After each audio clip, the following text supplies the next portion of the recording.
தமிழ்நாடை பொறுத்தளவுல assembly elections நெருங்கிக்கிட்டே இருக்கு. நேச்சுரலா எலெக்ஷன்ஸ் நெருங்கும் போது கூட்டணி குறித்த பேச்சுவார்த்தைகளும் போய்கிட்டு இருக்கு. நிறைய நியூஸ்லாம் வந்துட்டு இருக்கு. ஸோ கூட்டணி குறித்து செய்திகளை உடனுக்குடன் தெரிஞ்சுக்கணும்னா வெயிட் நியூஸ் ஆப்பை டவுன்லோட் பண்ணுங்க. ஆப்புக்கான லிங்கை நாங்கள் டிஸ்கிரிப்ஷன்ல ஷேர் பண்ணியிருக்கோம். தமிழ் தடம் நேயர்களுக்கு வணக்கம். நம்மோடு உரையாட ஊடகவியலாளர் கேப்ரியல் இணைந்திருக்காங்க. வாங்க பேசலாம். அதற்கு முன்பாக தொடர்ச்சியாக வைக்கக்கூடிய ஒரு கோரிக்கை தான், சப்ஸ்கிரைப் பண்ணிடுங்க. தொடர்ந்து நிறைய பேர் சப்ஸ்கிரைப் பண்ணிட்டே இருக்கீங்க.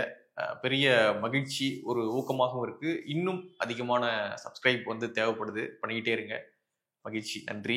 வணக்கம். வணக்கம். நிறைய மழை பெய்துக்கிட்டே இருக்கு. தமிழ்நாடு முழுக்க கனமழை தான் பெய்துக்கிட்டு இருக்கு. இதனால சாலையில தண்ணி தேங்குது, சென்னையில நிறைய பிரச்சனை இருக்கு அப்படின்னு நம்ம பேசிக்கிட்டு இருக்கோம். ஆனா டெல்டா பகுதிகள் இதனால விவசாயிகள் எவ்வளவு பாதிக்கப்படுறாங்க அப்படின்றத நம்ம பெரிய அளவுல பேசுறது கிடையாது. ஏன்னா நம்ம உணவு தான் சாப்பிட்றோம், எல்லாம் காலைல சாப்பிட்றோம், நைட் 3 வேளை சாப்பிட்றோம், எல்லாம் நம்ம ஹெல்த்தியா சாப்பிடணும்னு நினைக்கிறோம், எல்லாம் பண்றோம். ஆனா அந்த விவசாயிகள் கஷ்டப்படும் பொழுது நம்ம அதை எடுத்து பெரிய அளவுல பேசுறது கிடையாது. டிஸ்கஸ் பண்றதே ஒரு பிற்போக்குத்தனம் மாதிரி. விவசாயிகளை பத்தி என்ன பேசிக்கிட்டு நம்ம அப்படின்ற மாதிரியான ஒரு மனப்பான்மை மக்கள்கிட்ட இருக்குது. ஸோ கிட்டத்தட்ட லட்சக்கணக்கான டன் நெல் முளைச்சிருச்சு, வீணா போயிடுச்சு அப்படின்னு சொல்லிட்டு விவசாயிகள் டெல்டா பகுதிகளில் மற்ற பகுதிகள்லாம் கதறிக்கிட்டு இருக்காங்க. எடப்பாடி பழனிசாமி அவர்கள் டெல்டா பகுதிக்கு போயிட்டு அங்கே இருக்கக்கூடிய விவசாயிகளை மீட் பண்ணி என்ன பிரச்சனை ஏதுன்னு கேட்ட பிறகு, அறிக்கை விட்ட பிறகு, பிரஸ் மீட் வைத்த பிறகு, இப்பொழுது உதயநிதி ஸ்டாலின் அவர்கள், துணை முதல்வர் அவர்கள் அங்கே போயிட்டு நெல்கள்லாம் கொள்முதல் செய்ய உத்தரவிட்டிருக்காங்க. இப்போ நெல் கொள்முதலாம் நடந்துகிட்டு இருக்கு. இருந்தாலும் பல விவசாயிகள் பாதிப்படைஞ்சிருக்காங்க. நிறைய நெல்லாம் முளைச்சிருச்சு அப்படின்ற விஷயங்கள்லாம் வந்துகிட்டு இருக்கு. எப்படி பாக்குறீங்க இந்த இஷ்யூ எப்படி அரசு கையாண்டிருக்காங்கன்னு நினைக்கிறீங்க? அரசு அப்கோர்ஸ் சரியா கையாளல. அரசுன்றதை விட ஹிஸ்டாரிக்கலாவே நம்ம சிஸ்டம் எவ்வளவு மோசமா இருக்குன்றத இது காட்டுது. இப்போ ஒவ்வொரு நாடுகள்ல எடுத்துக்கிட்டோம்னா நிறைய நாடுகள்ல பெரிய உணவு தட்டுப்பாடு இருக்கு, பற்றாக்குறை இருக்கு. ஸோ அவங்கெல்லாம் உணவை ரொம்ப பெரிய ஒரு வேல்யூபிளான ஒரு விஷயமா பார்க்குறாங்க. அதை வேஸ்ட் பண்ணிடக்கூடாது, பயங்கரமா கேர்ஃபுல்லா பாதுகாக்கணும் அப்படின்ற ஒரு அக்கறை இருக்கு. இங்க பாருங்க, ஆயிரக்கணக்கான டன் உணவுப் பொருட்கள் வேஸ்ட் பண்ணப்பட்டிருக்கு, நெல் வேஸ்ட் பண்ணப்படுது. அவ்வளவு கேர்லெஸ்ஸா நம்ம இருக்கோம். இந்த மாதிரி நடக்குது. நாளைக்கு நம்ம விவசாயிகள்லாம் நம்ம கஷ்டப்பட்டு உழைத்தாலும் நம்ம உழைப்புக்கேற்ற வருவாய் இல்லை, வேஸ்ட் ஆகுது, எந்த லாபமும் இல்லை, நம்ம எதுக்கு பயிரிடணும்னு யோசிச்சாங்கன்னா என்ன ஆகும்? இவ்வளவு அலட்சியமா செயல்பட்டு இருக்காங்க. ஸோ இது காட்டக்கூடிய விஷயம் என்ன? முதல்ல இன்ஃப்ராஸ்ட்ரக்சர் இல்லை, தேவையான ஸ்டோரேஜ் ஃபெசிலிட்டிஸ்லாம் இல்லை, பாதுகாப்பாக வைக்கிறதுக்கு இந்த சிக்கல்கள்லாம் இருக்கு. டிரான்ஸ்போர்ட்டேஷனுக்கு பிரச்சனை இருக்குன்றாங்க, சாக்குப்பை இல்லைன்றாங்க, ஏகப்பட்ட சிக்கல்களை சொல்றாங்க. ஸோ இன்ஃப்ராஸ்ட்ரக்சர் முதல்ல வீக்கா இருக்கு. ரெண்டாவது முக்கியமான விஷயம் என்னன்னா, அரசுக்கு விவசாயிகள் மேல அக்கறை இல்லை. அது பச்சையா இப்ப வெளிப்படுது. ஸோ இப்ப நம்ம தமிழ்நாடு 11% குரோவா இருக்கு அப்படின்னு சொல்றாங்க. அதுக்கு காரணம் யாருன்றாங்க? நாங்க தான். எங்க ஆட்சி சிறப்பா இருக்கு, அதனால தமிழ்நாடு 11% குரோவ் ஆயிருச்சு. ஜிடிபியில பாருங்க நம்ம இந்தியாலேயே டாப்ல இருக்கும் அப்படின்றாங்க. அக்ரிகல்ச்சர் செக்டர் எடுக்கும்போது என்ன கதை? growth rate -0.09. So sector shrink ஆகுது, சுருங்குது, குரோத்தே இல்லை, அதுதான் காட்டுது, மைனஸ்ல போய்கிட்டு இருக்கு. அப்ப growth வந்தா நீங்க காரணம்னா, இது மைனஸ்ல போகுதுன்னா யாரு காரணம்? அதிமுக, பாஜக.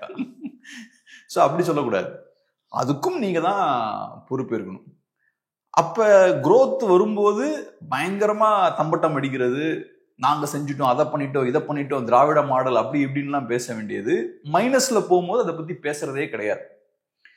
இதுல பெரிய ஒரு சங்கடம் என்னன்னா, growth கம்மியா இருந்தா கூட பரவாயில்ல, ஆனா சமமா எல்லாருக்கும் போய் சேரணும்.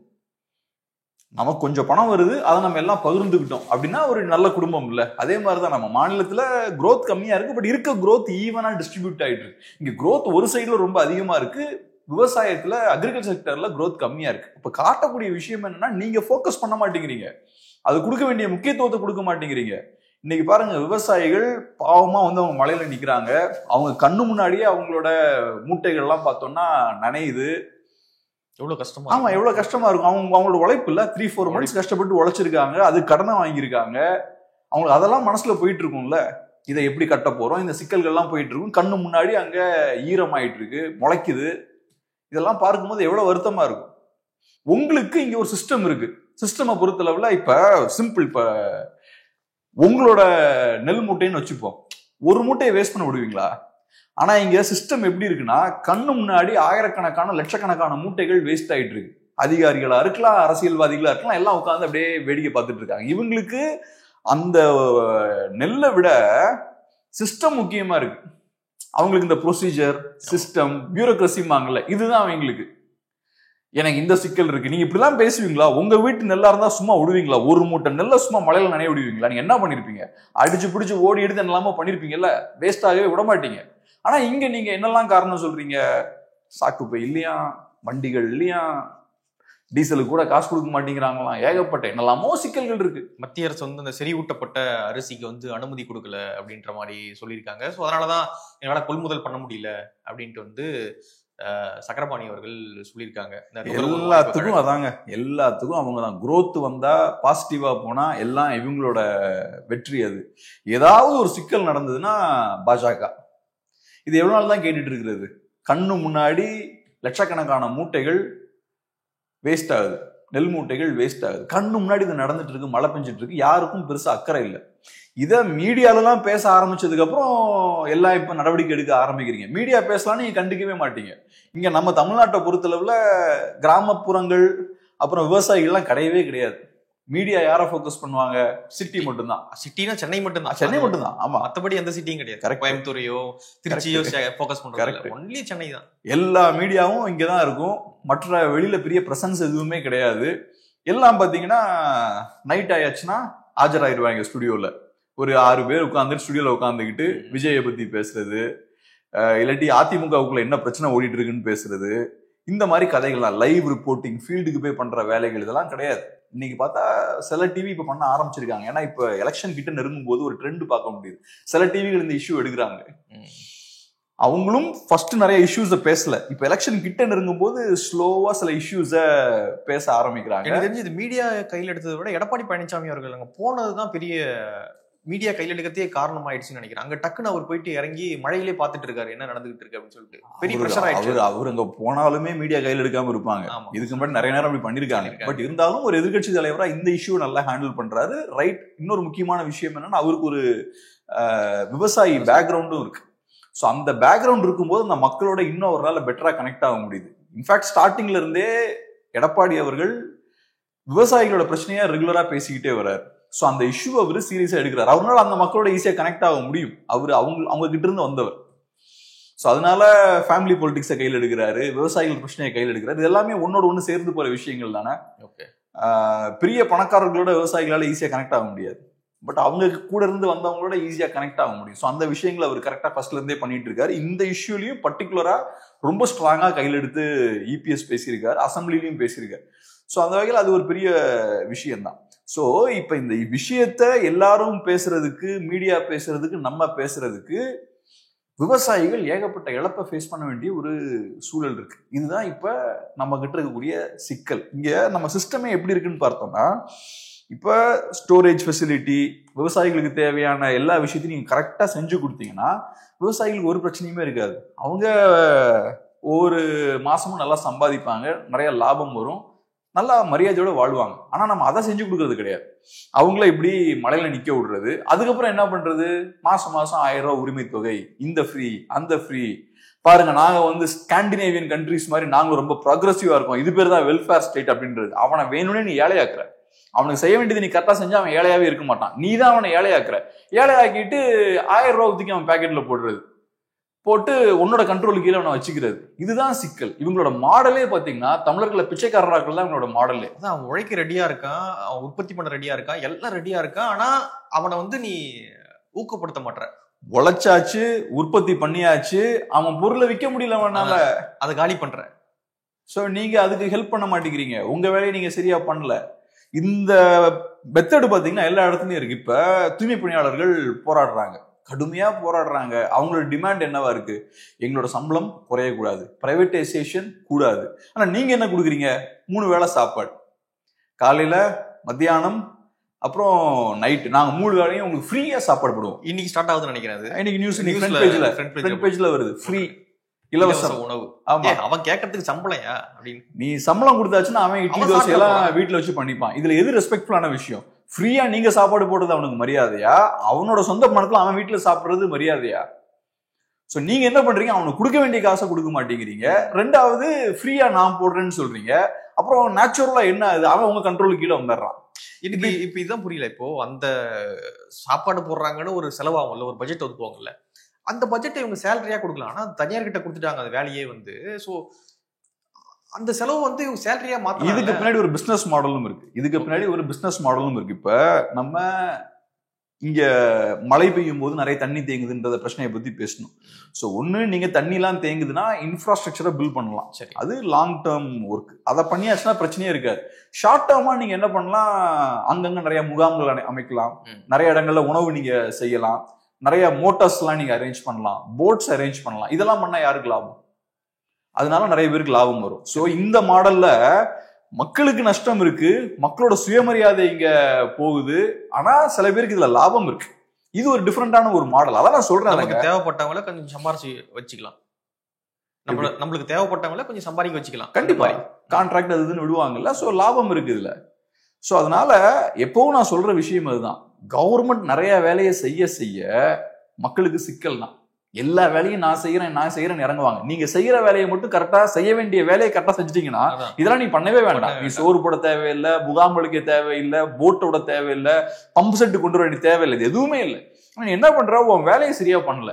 சரியா பண்ணாம என்ன பண்றது? இந்த மாதிரி ஏகப்பட்ட விஷயங்கள் இதெல்லாம் பண்ணும்போது ஏகப்பட்ட பணம் இங்க புழங்க ஆரம்பிக்கும். அதுக்கு பின்னாடி அரசியல் இருக்கு, ஏகப்பட்ட கதைகள் இருக்கு. இங்கேயும் அதே தான்.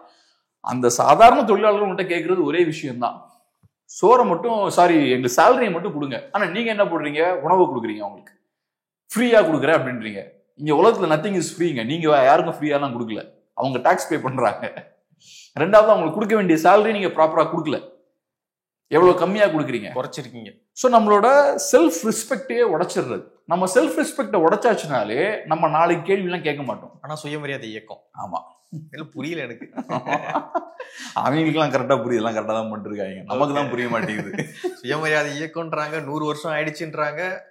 ஆனா மக்கள் சுயமரியாதையோட வாழ வழிவகை செய்ய மாட்டாங்க. இப்போ யோசிச்சு பாருங்க. இப்ப நானே உங்ககிட்ட வரேன், டெய்லி வந்து உங்க வீட்டுல இருந்து ஃப்ரீயா சாப்பிட்டு போறேன்னு வச்சுப்போம். அதுல என்ன ரெஸ்பெக்ட் இருக்கும்? ஒண்ணுமே. நான் உங்ககிட்ட உப்பு கம்மியா இருக்கேன்னு கேட்க முடியாது, சட்னி கம்மியா இருக்கேன்னு கேட்க முடியாது, தேங்காய் ரொம்ப கம்மியா இருக்கேன்னு கேட்க முடியாது. கொடுக்கறது தான். அதுல என்ன ரெஸ்பெக்ட் இருக்கு? இதே இது என் காசா இருந்தா எனக்கு பிடிச்ச மாதிரி நான் என்ன வேணுமோ பண்ணுவேன், உரிமையா நான் விஷயங்களை பண்ணுவேன். ஆனா இங்க என்ன பண்றாங்கன்னா நம்மளோட செல்ஃப் ரெஸ்பெக்டையே உடைச்சு ஏறக்குறைய அடிமைகள் மாதிரி நம்மள மாத்திட்டு இருக்காங்க. ஸோ இது நடக்கும்போது என்ன ஆகும்? நமக்குள்ள இருக்கக்கூடிய அந்த போராட்ட குணம்லாம் போயிடும். எப்ப நீங்க போல்டா பேச ஆரம்பிப்பீங்கன்னா, இது என்னோடது அப்படின்ற அந்த ஒரு புரிதல் உங்களுக்கு வேணும். அது இருக்கும்போது தான் போல்டா நம்ம சண்டை போட முடியும். நமக்கு ஒரு ப்ரைடு வேணும். ஆனா நீங்க ஒருத்தனை சார்ந்து இருக்கும்போது அந்த ப்ரைடே உடஞ்சு போயிடும். நான் வந்து அந்த என்னோட செல்ஃப் ரெஸ்பெக்டா இருக்கலாம், அவமானத்துக்கு நம்ம பழகிடுவோம். கொஞ்சம் கொஞ்சமா கூனி குறுகி போக ஆரம்பிச்சிருவோம். அதுக்கப்புறம் நீங்க எதுவும் பேச மாட்டீங்க. ஸோ இங்க இவங்க ஒரு மாடர்ன் ஸ்லேவ்ஸை உருவாக்கிட்டு இருக்காங்க. இது கரெக்ட் கிடையாது. ஸோ அதனால இங்க பிரச்சனை என்னன்னா, ப்ரையாரிட்டி தப்பா இருக்கு. இன்ஃப்ராஸ்ட்ரக்சரை பில்ட் பண்ணணும். அவங்களுக்கு தேவையான குடோன்ஸை நீங்க அமைக்கணும். காலையில உங்ககிட்ட ஒரு போட்டோட காமிச்சேன். சுடுகாட்டுல வந்து நெல் மூட்டையே அடுக்கி வச்சிருக்காங்க. எவ்வளவு பெரிய அபத்தம், அவலம் இது. டெஸ்பிரேஷன் பாருங்க. அப்ப அது வந்து ஒரு புனிதமான விஷயம் சாப்பாடு. அப்போ ஒரு டெஸ்பிரேஷன் இருக்கு. அதை காப்பாற்றணுன்றதுக்காக அவங்களையும் குறை சொல்ல முடியாது. இருக்கிற இடம் என்ன இருக்கு, இங்கதான் போய் வைக்க முடியும், வைக்கிறாங்க. இருக்கிற இடத்துல வைக்கிறாங்க, வேற வழி இல்லை. நீங்க ப்ராப்பரான இன்ஃப்ராஸ்ட்ரக்சர் பில்ட் பண்ணி தான் அந்த பிரச்சனையே வந்திருக்காது.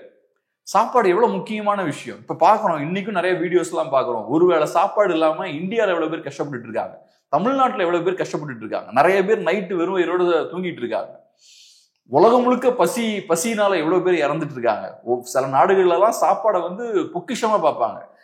காசா எடுத்துக்கோங்க. நான் ஒரு வீடியோ பாக்குறேன், ஜஸ்ட் ஒரு கோதுமை மூட்டை ஒரு பையனுக்கு கிடைச்சிருச்சு. அதை தூக்கிட்டு வந்து அந்த குடும்பமே சந்தோஷமா இருக்கு. தட்டி கொண்டாடுறாங்க அந்த கோதுமை மூட்டையை. எனக்கு இது கிடைச்சனால ஒரு 2 வாரத்துக்கு எங்களுக்கு சாப்பாடு பிரச்சனை இல்லை.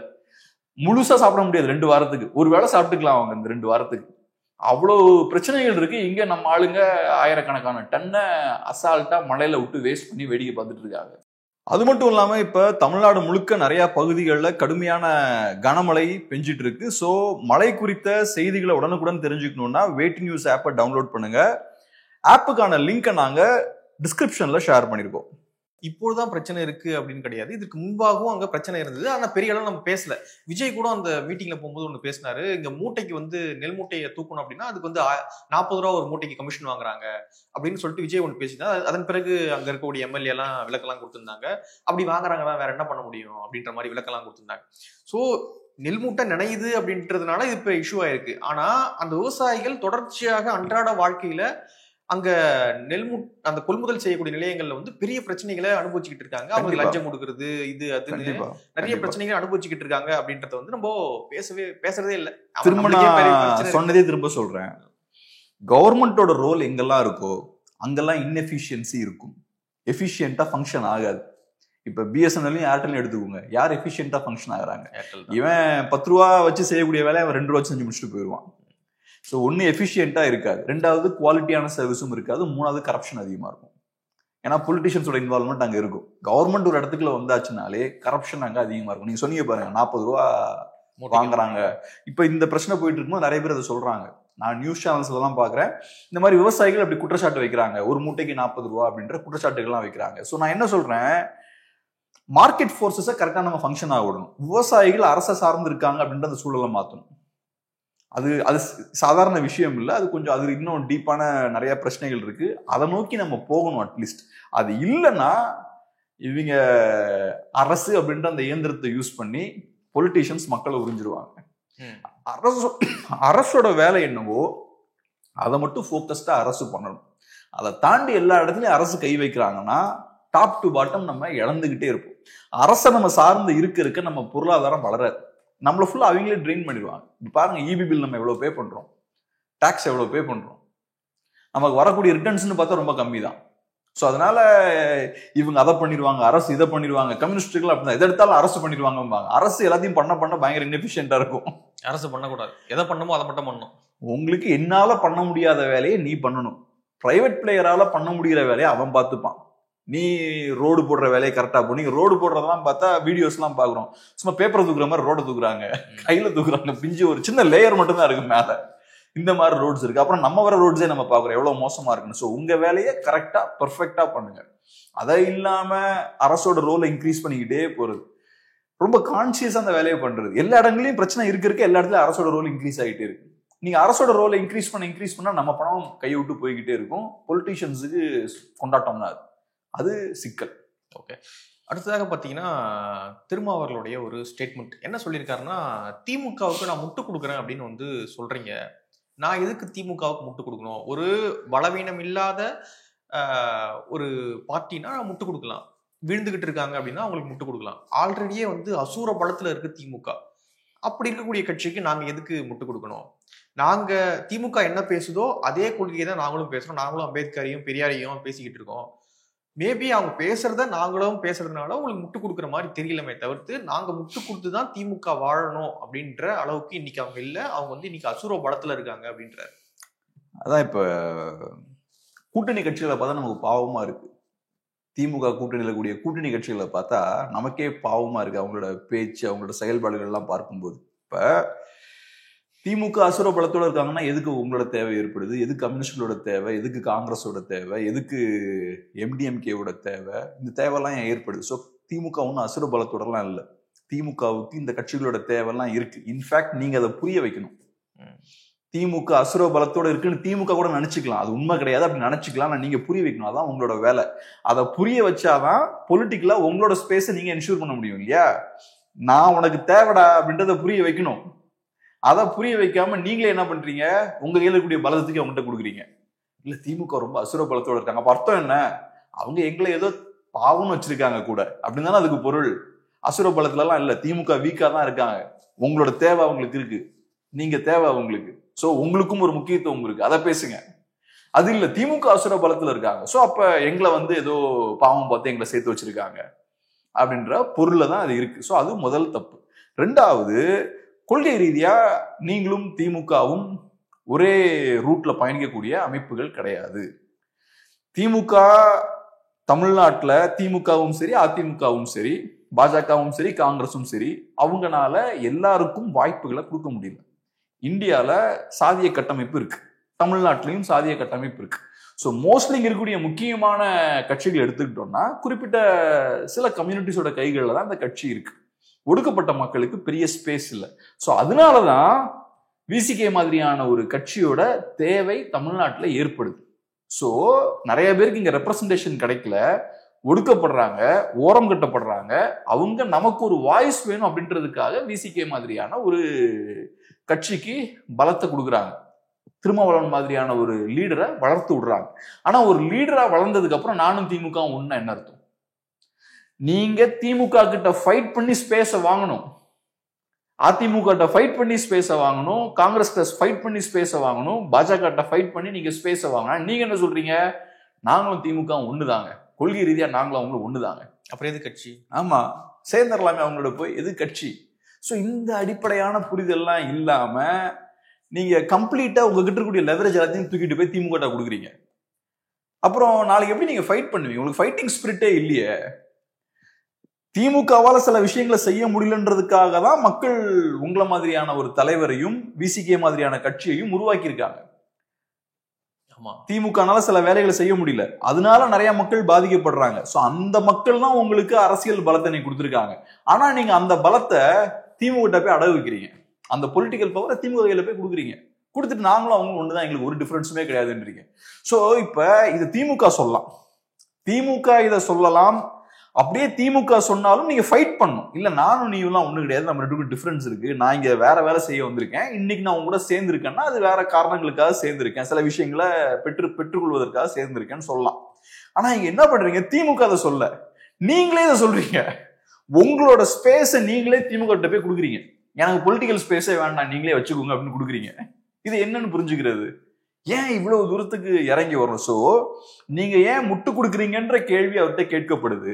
அதுக்கு பதிலா திருமாவளவன் திரும்பி முட்டு கொடுக்குறாரு.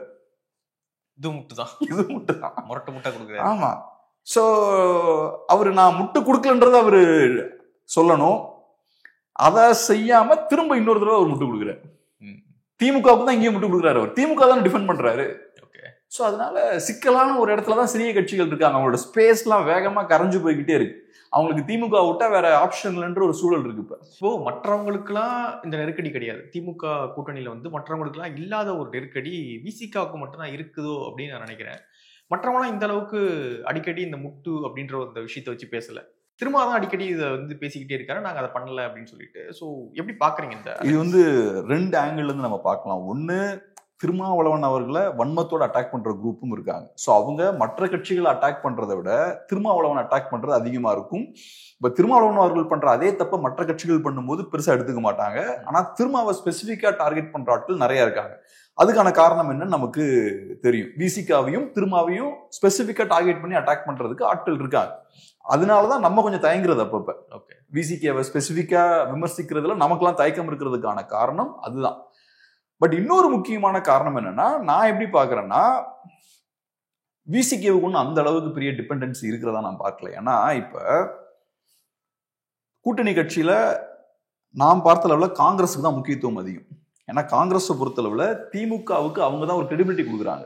மைனாரிட்டிஸுக்கான கட்சி இதுதான், பாஜக எதிர்ப்பு கட்சி இதுதான்ற அந்த கிரெடிபிலிட்டியை காங்கிரஸ் பார்ட்டி தான் திமுகவுக்கு கொடுக்குறாங்க. ஏன்னா நேஷனல் லெவல்ல காங்கிரஸ் பார்ட்டி பாஜகவை அப்போஸ் பண்ணி அரசியல் பண்ணிட்டு இருக்காங்க.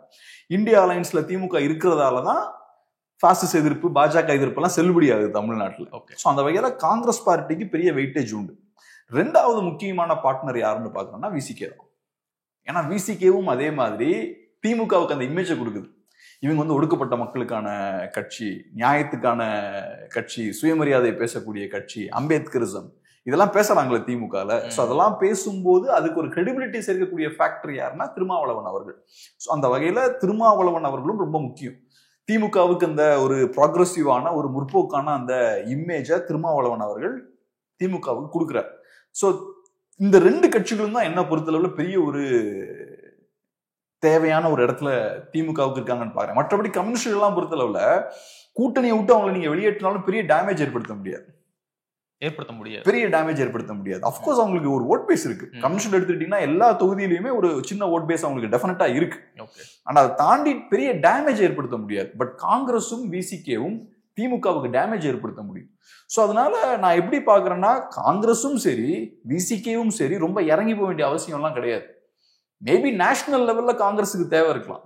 ஏன்னா அவங்களுக்கு தமிழ்நாடை பார்க்கும்போது பெரிய ஒரு சீட் நம்பர்ஸ் இங்கிறது கொடுக்குறாங்க, அந்த கம்பல்ஷன்லாம் இருக்கலாம். ஆனால் தமிழ்நாட்டுக்கு நீங்க எடுத்துக்கிட்டீங்கன்னா காங்கிரஸோட தேவை திமுகவுக்கு இருக்கு, அதே மாதிரி விசிகேவோட தேவை திமுகவுக்கு இருக்கு.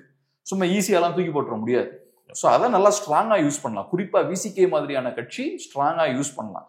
விசிகேவுடைய இன்னொரு பெரிய ஒரு சிக்கல் என்னன்னா, விசிகேவுடைய செகண்டரி லெவல் லீடர்ஸே திமுகவுக்கு இன்னும் ரொம்ப விசுவாசமா இருக்காங்க. கம்யூனிஸ்டுகளுக்கும் இது பொருந்தும், காங்கிரஸுக்கும் ஓரளவுக்கு பொருந்தும்.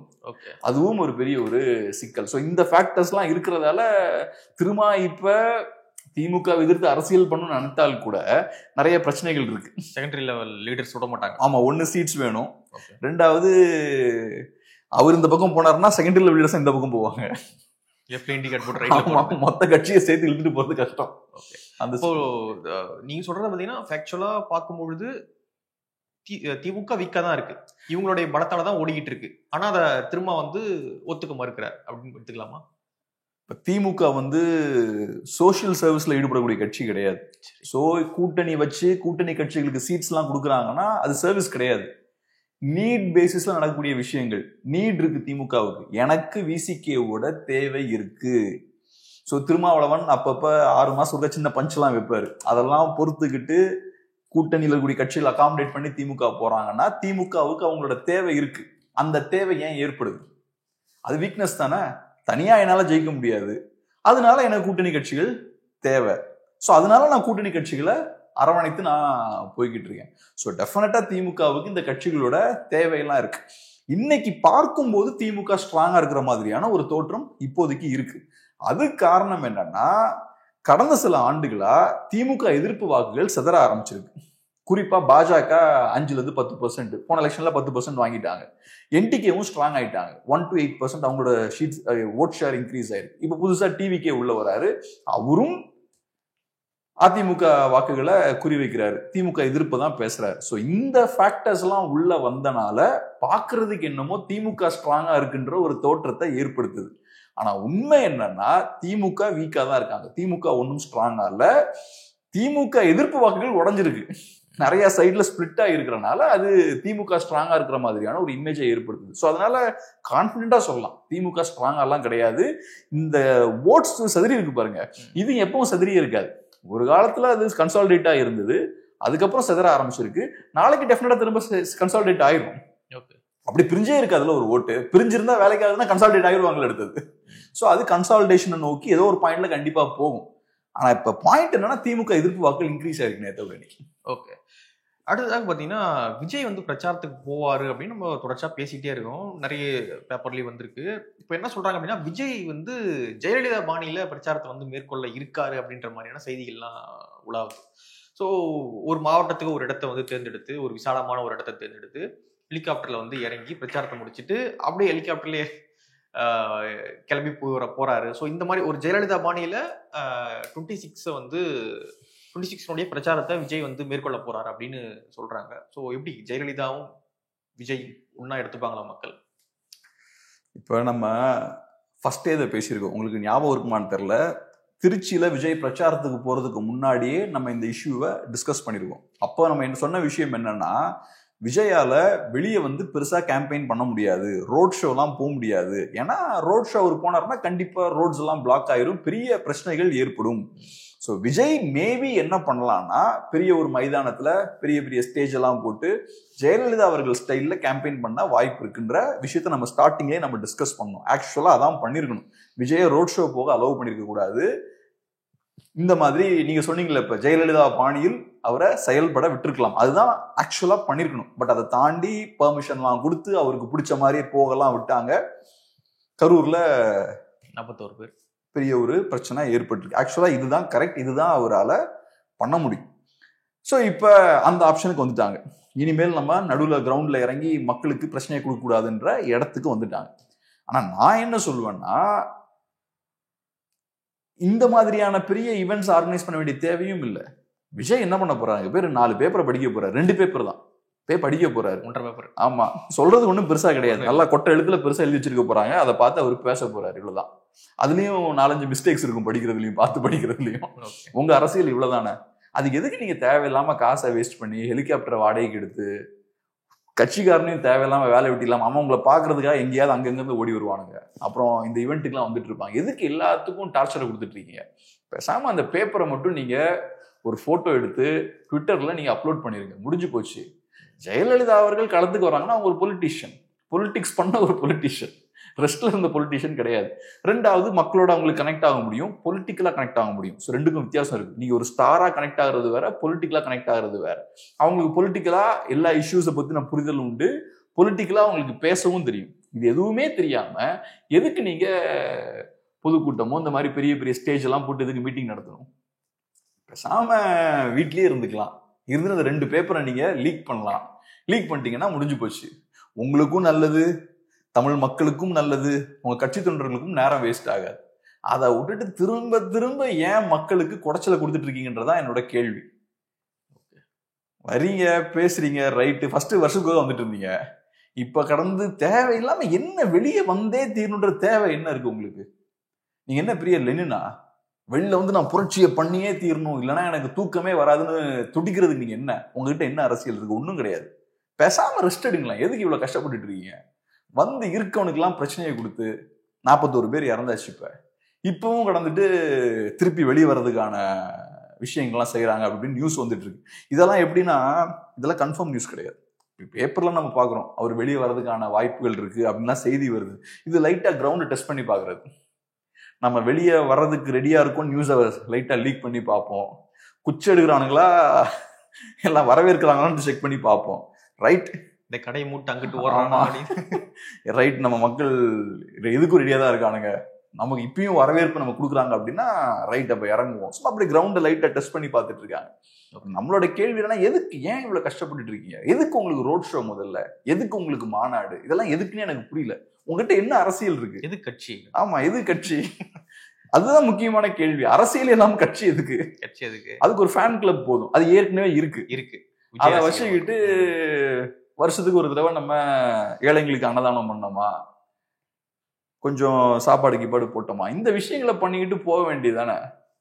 அவங்களும் அதே மாதிரி ரசிகர்களும் இந்த பால் அபிஷேகம், அந்த அபிஷேகம், இந்த அபிஷேகம் ஏதாவது பண்ணுவாங்க.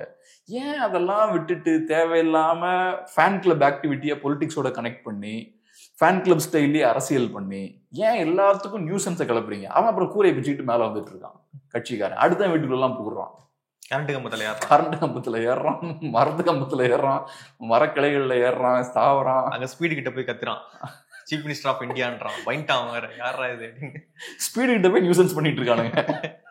எதுக்கு இதெல்லாம்? இதெல்லாம் விட்டுட்டு இதுக்கெல்லாம் ஸ்பேஸ் நீங்க தான் கொடுக்குறீங்க. ஏன் இதெல்லாம் பண்றீங்க?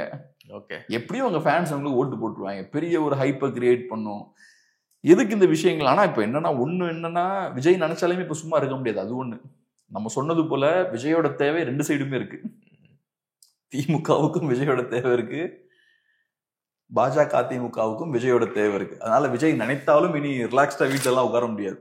ஓகே ஓகே, வெயிட் பண்ணி பார்க்கலாம் எப்படி இது அடுத்த கட்ட விஜயோடைய மூவ் அப்படி இருக்குன்னு பார்க்கலாம். நிறைய விஷயங்களை மூட பகிர்ந்துக்கிட்டீங்க. நன்றி.